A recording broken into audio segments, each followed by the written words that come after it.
The next segment.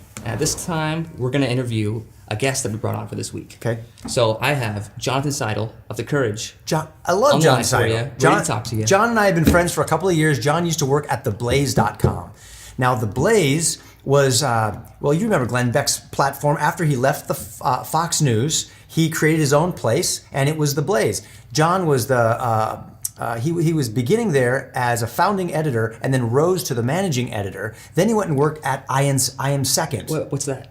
Well, I Am Second is an amazing ministry where you see these black and white videos, and it's usually on a white chair, and they tell their story of coming out of this life of darkness and pain and shame into a brand new life full of faith.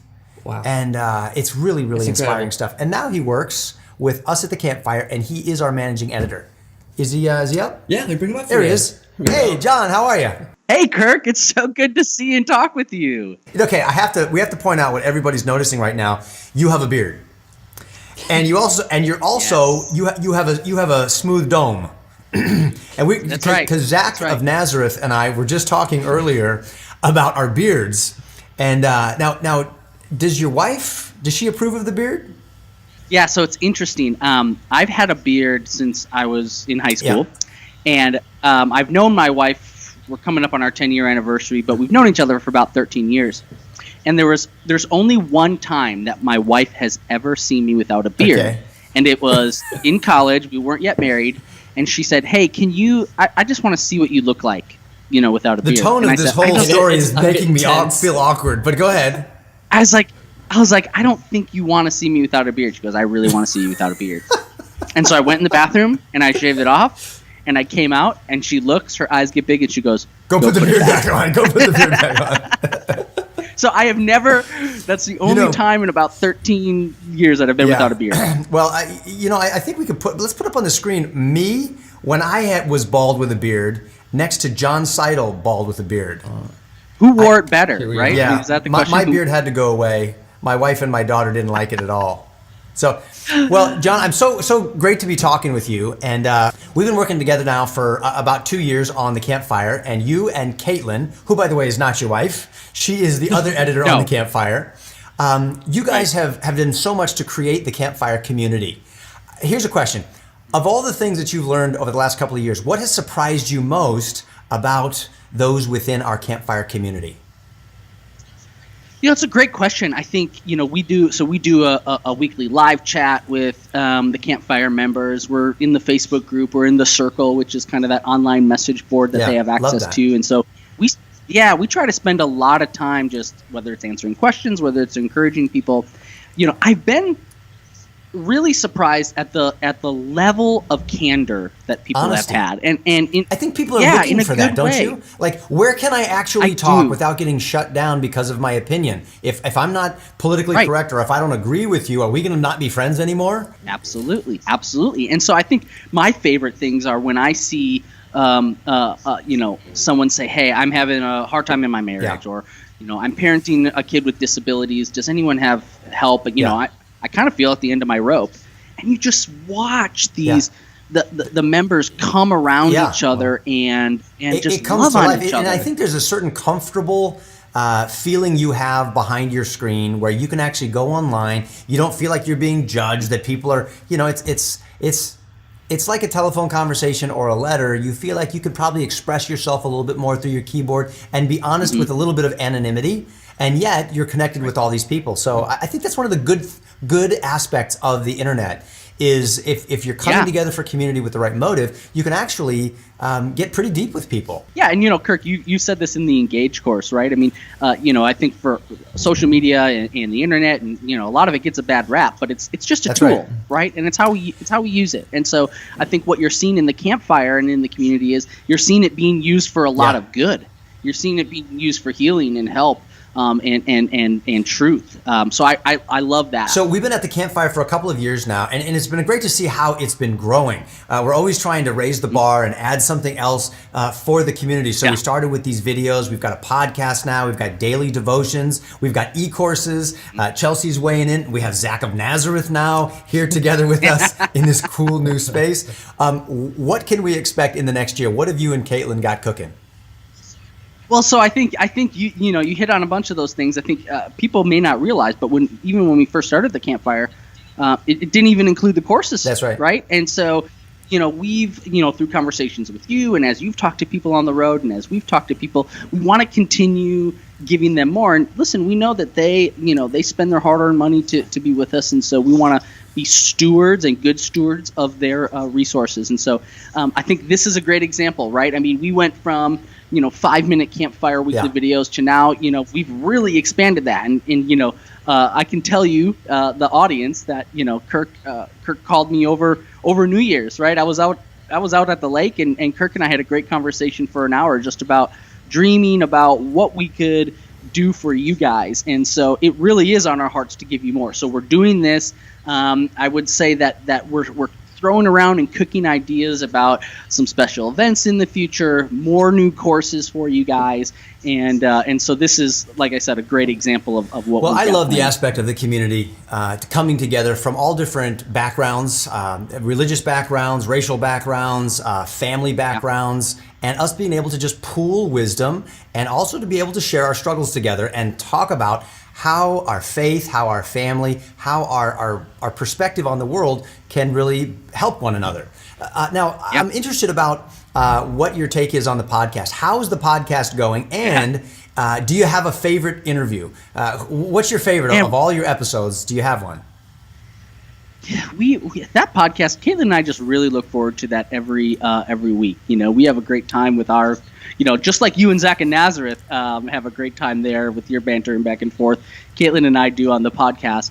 And we've had NFL Hall of Famers, we've had celebrities, we've had authors, but it's really interesting because my favorite guest is probably someone no one ever heard of until we brought him on. And he was a guy that I met through the internet. He's running for president. Yeah. Just like everyone else in the world, right? Go ahead. Who is it? His name is Reed Barker, and Reed has an amazing story. His wife, I'll try to summarize this because it's so incredible the way that God works. So his wife goes in for a routine procedure, finds out that she's in liver failure and is going to die in 24 hours. She needs a liver transplant. Someone, a young girl, was killed in a car accident. Was able to, the family decided to donate their liver to his wife. Right? Okay, that's incredible, right? And they've gotten to know each other. They consider each other godparents and family now. Wow. Well, then Reed says, I'm gonna pay it forward. Reed then donates his kidney to an acquaintance, if you will, from work, and saves that guy's life. And it's just this ultimate amazing picture of the gospel of Jesus Christ, right? And there's so many other little coincidences, like the person flying the liver to save his wife's life was a high school friend, right, that had been praying for them. The nurse that harvested the liver was someone who they knew back in the day and was praying for them because they saw a Facebook post, and she had no idea. She was literally had a hand in saving her life. That's amazing. Stories like that, they give you hope for the world. The power of God working through the hearts of people at the grassroots level. That's why I love what we're doing, is that we are the ones who are going to make the difference, not just here in the Campfire. We want everybody to come to the Campfire, but it's people like you and me who say, you know what, I can make a difference. I can do something. I'm going to go the extra mile. I love that. Mm-hmm. I love that. Yeah. Hey, so Jon, you also were on the front lines of mainstream media through The Blaze, and then you went over to I Am Second. I find it very difficult to turn on the news. If I want to get information about politics, or I want to find information about what's going on with education, or I want to find some help with marriage or parenting resources, it just seems like everywhere you go, somebody's got an axe to grind and there's a fight to pick with somebody. Where do you think is the best places to go for people to be encouraged, to be uplifted, and to find good information? It's a great question, because I think especially someone just came out today and said what I consider to be one of the most obvious statements ever, which is that the 2020 presidential election is going to be the meanest ever, right? I mean, I think everyone is the meanest. If that was a cage fight, 2020 is just going to be ridiculous. Right. Well, listen, everywhere you go, people, outlets, they're all vying for your attention. They want your eyeballs. So they got to shock you. And so what? They got to shock you or make you mad, right? And so what that has created is this one yells, and then this one has to yell louder to get over this one, and then and it's just this cacophony of just a mess, or just create a story out of nothing. Or stage something that absolutely didn't need to happen and create a story out of it, because literally people's jobs depend on eyeballs looking at their station. And so I would say a few things. One is, that's why I'm glad at, TheCourage.com is kind of the parent overall organization that the Campfire fits under, right? And so that's free stories, free op-eds, free stuff. That's everything. You can go there and get articles on marriage and family and culture, right? So I obviously think that's a good one. But here's what I like to do. I like to give people a three-headed filter, okay? And what I say is, I don't think I can recommend necessarily, hey, go, this is the one place, right? Because everyone's going to let you down. But I would say this. Filter what you hear, whether it's from CNN, whether it's from Fox, whether it's from wherever. Filter everything you hear by these three things. And that is, what do you already know to be true? Right? What in your gut do you just know to be true? Okay. The second would be common sense. Kirk, how much common sense just seems to be at a premium these days. And then three, the Word of God. Right? If you use those three things to filter any information, and from wherever you get, I think more times than not, you're going to come to the conclusion of we got to be careful, because if you true. use the Word of God, if you use the Bible as your filter for what you're hearing on the news, it's pretty much going to just knock everything out. Like nothing. There's going to be nothing left. But that's so good because we want to be able to benefit from the meat but spit out the bones. So we need filters like that. I love that. You said, what do I already know to be true? What do I already know in my heart and in my soul to be true? God's Word, and what's the third one? Common sense. Common sense. Right? Very few people. Common sense is not so common anymore, as one of my friends likes to say. Even in this, not to get too, but even in this whole debate between, socialism and communism and free markets and stuff, I think there's a lot of things that we just know to be true, right? We know to be true that people are incentivized in certain ways and utopias just don't exist, right? Okay, so if I hear someone's trying to create a utopia and everyone gets everything they want, well, you as a parent, Kirk, so the first two, what you know to be true, and common sense says, well, if I implemented that with my kid, how would that work?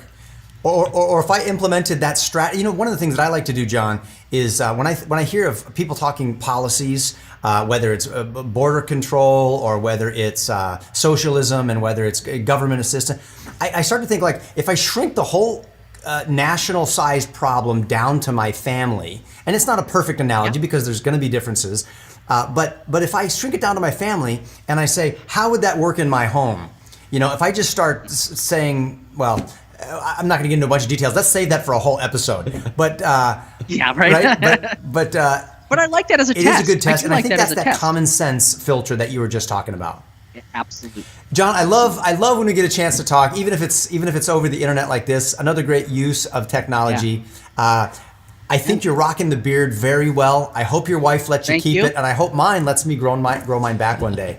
But you know what? Actually, I don't. If she likes me better with this little baby face Mike Seaver look from back in the day, I'm going to keep it because you know what? Because you're going to ride that train as long as you can. Happy life. Well, thank you, Kirk. It's been awesome, and we look forward to talking with the Campfire members. Wherever they are on Facebook, within the circle. Keep up the great work. We love them. Blessings. See you guys later. Bye. Wow. That was fun. It's great. That was fun. Yeah, I love John.